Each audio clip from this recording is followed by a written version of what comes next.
Hey guys, how's it going? My name is Adam. Today I'm gonna show you how to verify a Fiverr account. Log into the Fiverr.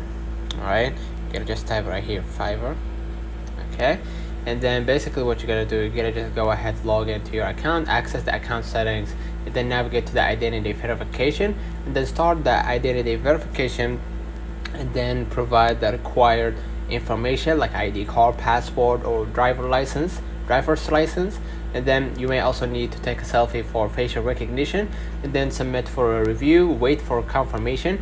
Fiverr will review your submission. You will receive an email notification once your account is verified. Ensure that your documents are clear and match the information on your Fiverr account to avoid any issues during verification. So let me know in the comments if this video helped you. Don't forget to like and subscribe, turn on the notification bell to receive every video we upload. Thank you for watching.